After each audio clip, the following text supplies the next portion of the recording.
En un mundo vasto y lleno de desafíos, todos anhelamos algo más grande que nosotros. Perdidos en nuestras búsquedas. Solo en Cristo encontramos el camino, la verdad y la vida. En Alfa 180, creemos que esa verdad es Jesucristo, quien nos da esperanza y transforma vidas. Te invitamos a descubrir con nosotros el poder de su mensaje y su impacto en nuestra vida cotidiana. Un lugar para crecer, ser y hacer.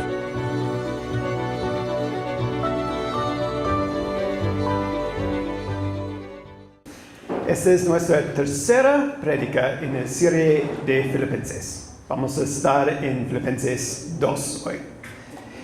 Y me parece que hay unos temas esenciales para captar la esencia de Filipenses. Específicamente 3 temas. Porque la iglesia en Filipenses era una buena iglesia, no tenían problemas como Corinto o Galatia o otras iglesias. La carta a los Filipenses es muy positiva. De hecho, este es uno de los temas. Gozo o alegría está repetido 14 veces a través de la carta. Pero esta alegría no está basada en chistes ni circunstancias buenas. Pablo estaba en la cárcel. El gozo depende en los 2 otros temas esenciales. Uno es la unidad de la iglesia. Pablo vio que ellos eran buenos, pero les faltó unidad. Y él percibió la amenaza allá. Esto es la razón por nuestro texto de hoy. Pablo vio la necesidad de unidad y que la manera para conseguir unidad era por la hermosura de humildad. Podemos ver su énfasis en la unidad en Filipenses 1:27. Cuando él dice, sobre todo deben vivir como ciudadanos del cielo, comportándose de un modo digno de la buena noticia acerca de Cristo. Entonces, sea que vuelva a verlos o solamente tenga noticias de ustedes, sabrá que están firmes y unidos en un mismo espíritu y propósito, luchando juntos por la fe, es decir, la buena noticia. Si tienes una otra versión, tal vez dice luchando unánimes, es decir, con el mismo ánimo. Unidos incluso hasta lo que nos hace salir de la cama en la mañana. Esta unidad es esencial porque el cristianismo es un deporte en equipos. No vas a sobrevivir solo. Una de las estrategias del diablo es separar creyentes. Un creyente solo es tan fácil de desanimar, confundir o lo hace orgulloso por mi obvia superioridad, que él es completamente inútil. Por eso, Dios nos dio pastores para reunir las ovejas errantes, corregir a los orgullosos y enseñar la verdad a los confundidos. No es que solo necesitamos pastores, necesitamos la familia de Dios para combatir y luchar unidos. El tercer tema es que elijamos la mejor manera. Esto es el resultado deseado de la oración de Pablo en Filipenses 1:10. Voy a leer toda la oración comenzando en 9. Le pido a Dios que el amor de ustedes desborde cada vez más y que sigan creciendo en conocimiento y entendimiento. Quiero que, o en la Reina Valera dice, por lo tanto, entiendan lo que realmente importa, a fin de que lleven una vida pura e intachable hasta el día que Cristo vuelva. Que estén siempre llenos de fruto de la salvación, es decir, el carácter justo que Jesucristo produce en su vida, porque esto traerá mucha gloria y alabanza a Dios. Pablo quiso que ellos, y probablemente nosotros, entendamos exactamente lo esencial, la mejor manera o lo que realmente importa. Pablo nos dio un ejemplo de este tipo de pensamiento la semana pasada, cuando él dijo, para mí el vivir es Cristo y el morir es ganancia. En versículo 21, él está diciendo que hay algo mejor que sus deseos. Su deseo es morir para estar con Cristo. Pero él entendió que vivir como Cristo era más esencial en ese momento. Probablemente el versículo más famoso de Filipenses es Filipenses 4:13, que dice, todo lo puedo en Cristo que me fortalece. No es para atletas. Es Pablo eligiendo la mejor manera de vivir en su pobreza igual como en su abundancia. Él estaba recibiendo el poder de Cristo para escoger que su vida no sería mandado por lo que tenía o lo que faltaba. Hoy en Filipenses 2 vamos a ver que la mejor manera es una vida caracterizada por humildad, porque es el requisito de unidad, es la conclusión obvia de nuestra fe y es el ejemplo de Jesús. Tengo una ilustración visual hoy. Hay una especie de cangrejo, se llama cangrejo ermitaño. ¿Ustedes han escuchado de esto? Ermitaño, sí, gracias. No tiene su propia concha y necesita conseguirla de la naturaleza. Normalmente una concha que sobra después de la muerte de un otro marisco. Esto es su diseño original. Perfecto, ¿sí? Se ve muy bien con un concha pedir prestada. Pero a veces ellos decidieron en otras formas de armadura, así. Una lata. Somos iguales. Algunos de nosotros están portando basura como nuestras defensas hoy. Más en esto en un minuto. Bueno, vamos al capítulo 2 de Filipenses. Y comenzaremos con leer el texto de hoy. Filipenses 2, 1 a 11. ¿Hay algún estímulo en pertenecer a Cristo? ¿Existe algún consuelo en su amor? ¿Tenemos en conjunto alguna comunión en el Espíritu? ¿Tienen ustedes un corazón tierno y compasivo? Entonces, háganme verdaderamente feliz, poniéndose de acuerdo de todo corazón entre ustedes, amándose unos a otros y trabajando juntos con un mismo pensamiento y un mismo propósito.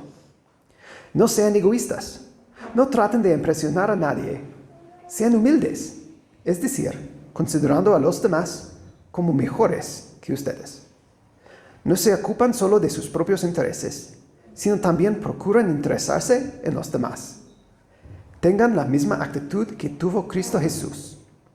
Aunque era Dios, no consideró que el ser igual a Dios fuera algo a lo cual aferrarse. En cambio, renunció a sus privilegios divinos, adoptó la humilde posición de un esclavo y nació como un ser humano. Cuando apareció en forma de hombre, se humilló a sí mismo en obediencia a Dios y murió en una cruz como morían los criminales.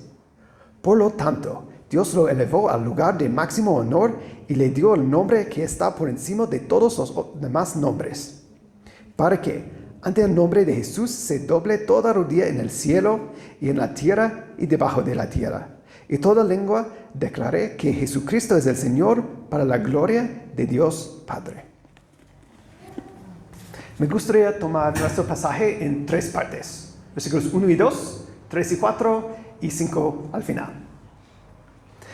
En versículo 1 y 2 encontramos Pablo explicando puntos obvios, o espero que son obvios. Cuando él pregunta, ¿hay algún estímulo en pertenecer a Cristo? La respuesta es sí o no. Tal vez, no sé. La respuesta correcta es sí. Claro que sí. ¿Existe algún consuelo en su amor? Sí. Bueno, estamos aprendiendo. ¿Tenemos en conjunto alguna comunión en el Espíritu? Sí, por supuesto que sí. ¿Tienen ustedes un corazón tierno y compasivo? No. Espero que sí. Su punto aquí es, este es lo que tenemos por nuestra salvación. Entonces debemos estar unidos. Su argumento no es parecido a por amor de tu madre, compra las flores. Esto es manipulación. Su argumento es, porque yo sé que tú amas a tu madre, cómpralas para ella. ¿Ves la distinción? Esta comunión del Espíritu y corazón terno y compasivo va a producir, o al mínimo debería producir, unidad. O podemos decir, los creyentes no unidos es un estatus antinatural. Algo no está funcionando correctamente si tú eres un creyente, pero no puedes soportar otros creyentes. Primer de Juan dice que si tú no amas a tu hermano, que puedes ver, ¿cómo podrías amar a Dios, quien es invisible? Pero recuerde que la meta para Pablo es unidad, no uniformidad. Él quiere, como versículo 2 dice, entonces háganme verdaderamente feliz poniéndose de acuerdo de todo corazón entre ustedes, amándose unos a otros y trabajando juntos con un mismo pensamiento y un mismo propósito. Nuestra unidad es esencial, no solo para el gozo de Pablo, más para nuestro gozo también. Pero el rumbo hasta unidad va por humildad. Los egoístas no pueden estar unidos. Esto es porque gobiernos y equipos deportistas explotan. Tantos egoístas en el mismo lugar es una receta para el caos. Necesitamos unidad porque es el resultado de nuestra fe, como Pablo muestra en versículo 1. Y solo podemos conseguirla por humildad. Versículos 3 y 4 funciona como una buena definición de esta humildad. No sean egoístas. No traten de impresionar a nadie. Sean humildes. Es decir, considerando a los demás como mejores que ustedes. No se ocupen solo de sus propios intereses, sino también procuren interesarse en los demás. Un egoísta le importa a sí mismo más que todo. Su apariencia, como él impresiona a los demás, es su enfoque. Es vanidoso como un pavo real. El egoísta considera que él es superior que los demás. Para llegar a una conclusión tan errónea, probablemente es una persona muy crítica de los otros. Le parece que lo más que puede menospreciar a otros es lo que más crece su propio valor. Es una caricatura muy apta y fea al mismo tiempo. Y me parece a mí más de lo que yo quiero admitir. ¿Y qué es esta humildad que Pablo está abogando? Es una persona no vanidosa, quizás modesta o recatada. La apariencia y su fama no es lo esencial para una persona así. Y como dice la Reina Valera, estimando cada uno a los demás como superiores a él mismo. Nuestros corazones saben nuestras fallas, pero en vez de buscar lo mismo en otros para autojustificarnos, mira, soy igual o mejor que ellos, no he matado a nadie. En vez de esto, buscamos lo mejor en otros. Otra vez, esto no significa interesarse en los demás para criticarles. Es para el bienestar de los demás. La humildad es una parte clave de nuestra fe. ¿Cómo podríamos ser egoístas como pecadores confesos? Como un creyente, mi valor no tiene su base en si yo soy mejor o peor que otros. Soy pecador quien fue destituido de la gloria de Dios. Mi valor es que Él me compró. Él me redimió. Con gran precio de la muerte de su Hijo para mí. Como cristianos creemos que las bienaventuranzas son la verdad. A pesar de que dicen lo opuesto de cómo el mundo funciona. Parece que bienaventurados los egoístas, porque ellos obtendrán todo. Pero creemos Jesús cuando dijo, bienaventurados los mansos, porque ellos recibirán la tierra por heredad. Los ambiciosos y los avariciosos no van a ganar, a pesar de las apariencias, al contrario. En vez de vanidad, enfocando en el exterior, nos enfocamos en lo que somos y no hacemos cosas para la aprobación de otros, porque preferimos que nuestro Padre, que ve lo que se hace en secreto, nos recompensará. Ama a tu prójimo como a ti mismo. Es un mandato imposible para un egoísta. No hay espacio suficiente en su corazón para más que una persona, porque si hubiera, él sentiría que la otra persona sea una amenaza a su autoestima y su dominación. Pero ama a tu prójimo como a ti mismo debe ser lo más natural para nosotros como creyentes.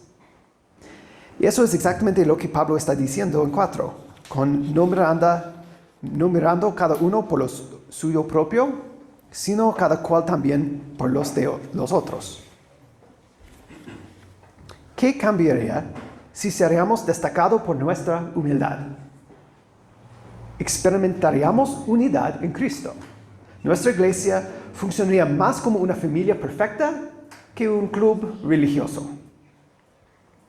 Una familia mejor que lo que hemos experimentado en nuestras propias familias. ¿Y qué tal si nos tocaría sortear las oportunidades para servir por causa de la demanda?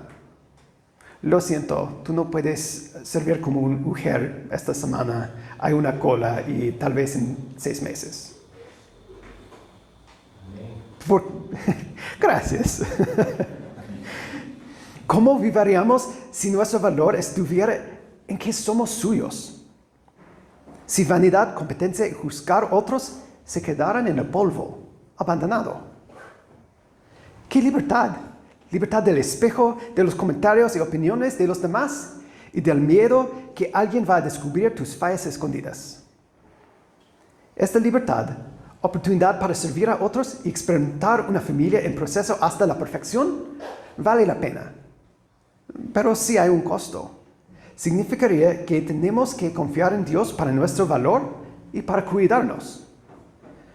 Porque el orgullo es la defensa del egoísta. Si viviríamos sin esta armadura, el cuidado de Dios sería nuestra única defensa. Significaría que le tomaríamos la palabra. ¿Recuerdas estos cangrejos ermitaños? Todavía no está diciendo lo correcto. Ellos necesitan conseguir una concha de cualquier lugar. Tenemos la armadura de basura aquí. Y así es nosotros. Con nuestra armadura de orgullo. No es natural, es antinatural y se ve muy fea. Este es nuestro diseño original, con la concha, la armadura de cuidado de Dios. Si soltamos la armadura de orgullo, sí parece vulnerable, pero es basura. Y lo que recibimos es las promesas de Dios. Viviendo por fe era nuestro diseño original. Y además estamos unidos en una familia mejor. Vivir como practicantes de la humildad es nuestro diseño original. Somos mansos y humildes. No porque es todo lo que merecemos como pecadores. Si fuera, sería justo. Pero es nuestro diseño original. El orgullo y el egoísmo es la corrupción. La evidencia que humildad es nuestro diseño original está en Cristo. Él era manso y humilde, no porque es lo que merecía como un castigo. Él era y sigue siendo perfecto completamente. Aunque era perfecto, se humilló a sí mismo. Porque Él era el último y único ejemplar del diseño original de un hombre perfecto. Si hay un llamado más alto para un creyente que vivir por fe y amar la familia de Dios, es esto: imitar a Cristo. Entonces, cuando Pablo dice que humildad era el comportamiento de Jesucristo, debe captar nuestra atención. justo como si un contador escucha la palabra factura. Bueno, aparentemente es un mal chiste. 5. Tengan la misma actitud que tuvo Cristo Jesús. Aunque era Dios, no consideró que el ser igual a Dios fuera algo a lo cual aferrarse. En cambio, renunció a sus privilegios divinos, adoptó la humilde posición de un esclavo y nació como un ser humano. Jesucristo dejó al lado sus derechos como Dios y nació como hombre, en la forma de un esclavo, un hombre. Este hecho es casi incomprensible. Lo que celebramos cada Navidad es una gloriosa condescendencia. Dios hizo hombre. Tú, transformándote en una rana, sería nada en comparación con Dios que se hizo hombre. De ángeles como sus siervos, a ser un siervo. De infinidad a estar en un cuerpo. Y tengamos cuidado aquí, porque el hablar de la naturaleza de Jesús es sumamente importante. Él era y es Dios. Como un credo muy antiguo dice, creo en un solo Señor, Jesucristo, Hijo único de Dios, nacido del Padre antes todos los siglos, Dios de Dios, luz de luz, Dios verdadero de Dios verdadero, engendrado, no creado, de la misma naturaleza del Padre, por quien todo fue hecho. Es decir, Jesús es completamente Dios. El Padre no es superior al Hijo. Jesús no fue un mini Dios. No fue el medio plato de chaufán en vez del entero. Siendo totalmente Dios, el Dios y creador del universo se humilló a sí mismo. El credo sigue diciendo que por nosotros los hombres y por nuestra salvación bajo del cielo y por obra del Espíritu Santo se encarnó de María la Virgen y se hizo hombre.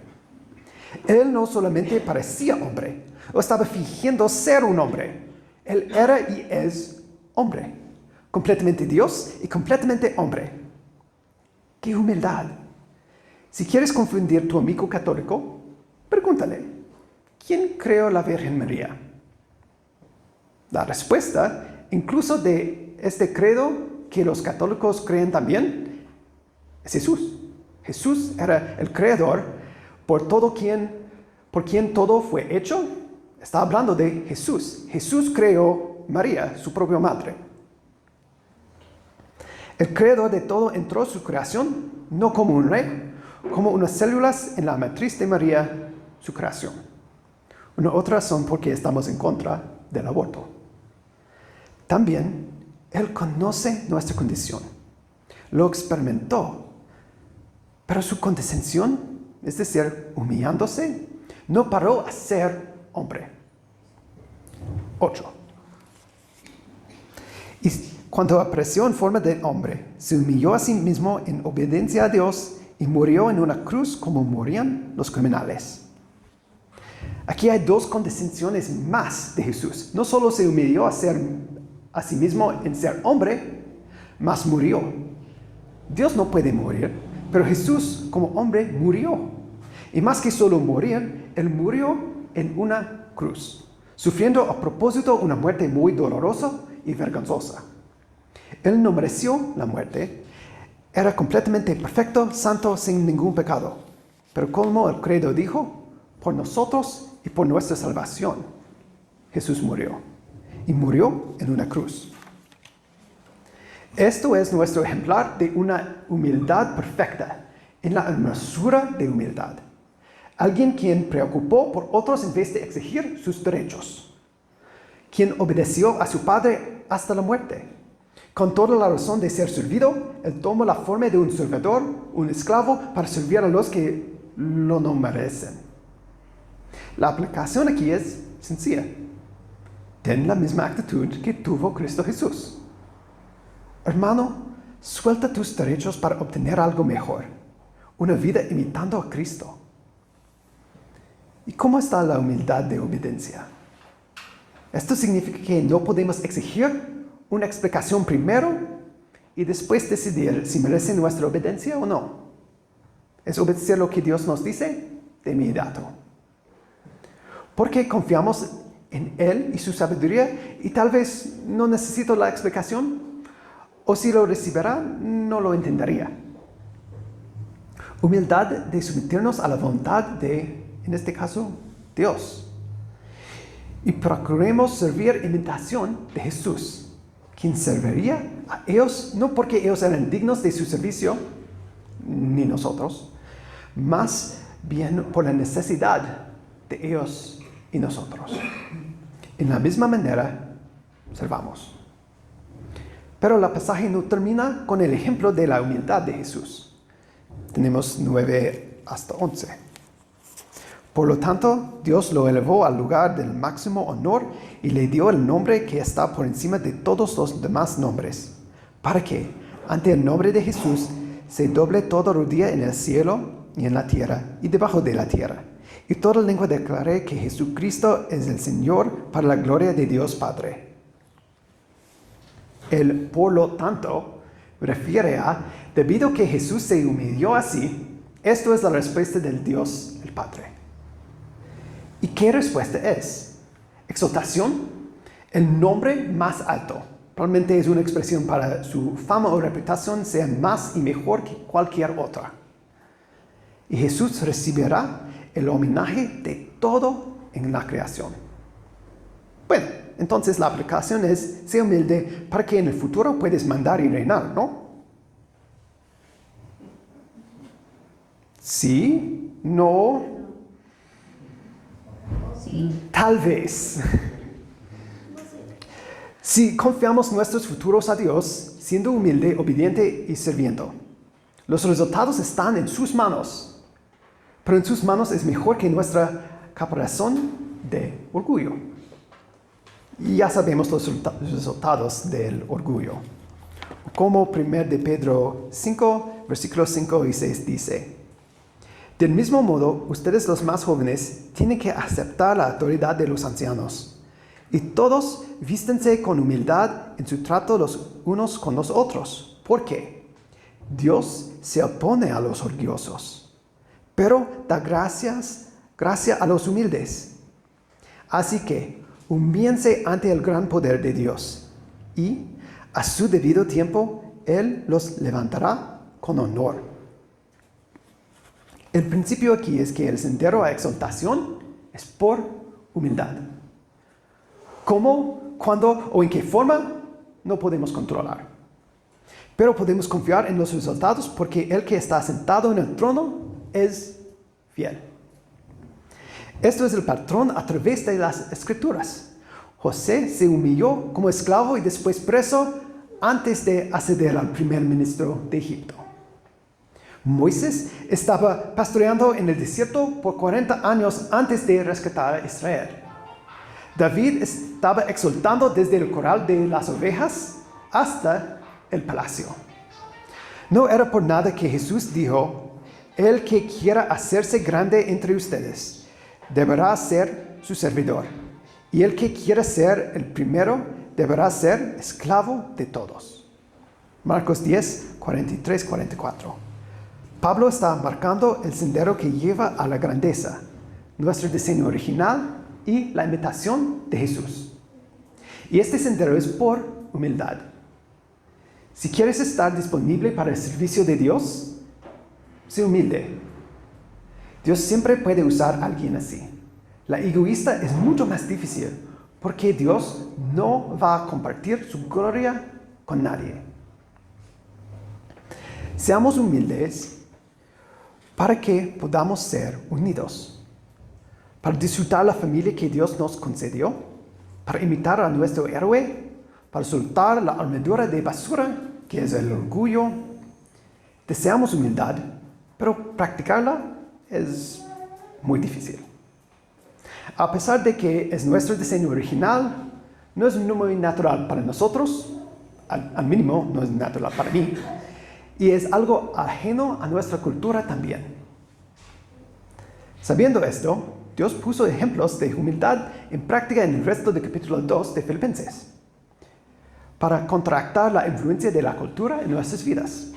Los humildes no se quejan ni discuten. Versículo 15 de capítulo 2. Después tenemos el ejemplo de Pablo mismo, en versículo 17.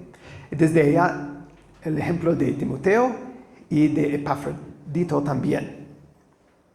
Bueno, no puedo profundizar más porque esto robaría la próxima prédica. Pero si quieres investigar, está allá para esta semana. Bueno, está allá todo el tiempo. Pero sería más apropiada para esta semana antes de la próxima prédica. ¿Cómo poner en marcha la humildad en nuestras vidas? Para mí, necesito eliminar la actitud que dice, yo merezco algo mejor.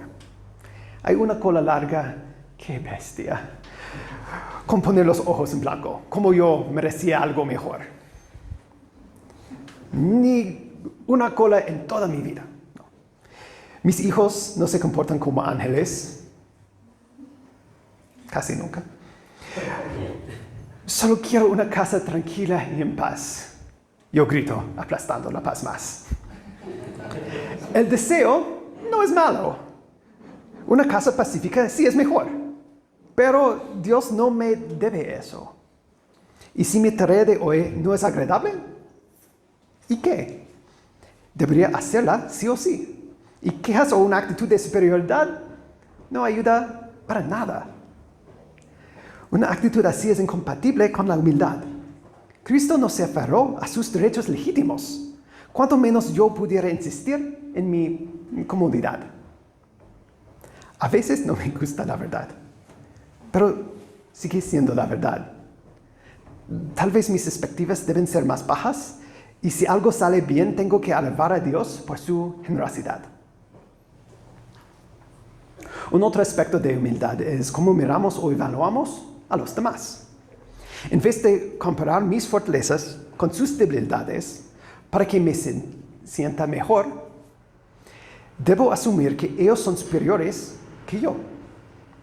Y mi ego puede soportar esto porque mi valor está en Cristo Jesús y no si yo soy mejor que alguien más o no. La persona vestido como un vagabundo puede ser regresando después de un problema con su carro. El carro que te bloqueó en la intersección puede tener 2 hijos distrayendo al conductor. El mío. Ya entiendes. Como versículo 4 dice, cada uno debe velar no solo por sus propios intereses, sino también por los intereses de los demás. ¿Cómo aplicamos esto? Pensamos en cómo ayudar o avanzar los intereses de los demás. Es medio obvio. Si ves una oportunidad, tómala. No importa a quién ayudes. Si lo merece, te has topado con un diamante. Y si no, estás actuando como Jesús, quien sirvió a los de poco mérito. El punto es preocuparte más para los demás y menos para ti. Porque esto imita a Cristo, cumple nuestro diseño original y es como conseguimos la unidad entre el cuerpo de Cristo. No puedo ignorar el significado del versículo 10 y 11. Una vez más. Para que, ante el nombre de Jesús, se dobla toda rodilla en el cielo y en la tierra y debajo de la tierra, y toda lengua declare que Jesucristo es el Señor para la gloria de Dios Padre. Esto es una certeza. Tu destino y el destino de cada ser con rodillas es doblarlos ante Él. Y, sí o sí, tu lengua confesará el señorío de Jesús. Imaginando que esto no pasará, es como una niña escondiéndose abajo una cobija, pensando si ella no puede verte, debe significar que tú no puedes verle. Al final, no importará que tú piensas de Jesús. Tu propio cuerpo va a admitir la verdad. Lo que importa es lo que Él piensa de ti y de mí. La ruta a su amistad es por admitir tus fallas, pecados, errores y rebelión. Y humildemente solicitar su perdón. Y al recibirlo, seguir en humildad en imitación de tu Salvador. Esto es las buenas nuevas. Y ese momento es lo para que nos estamos preparando todos. Todos van a adorarlo con gozo o compulsión. Los preparemos para hacerlo con gozo. Y nos preparemos para hacerlo con gozo, con humildad y unidad. Pónganse de pie conmigo y oremos.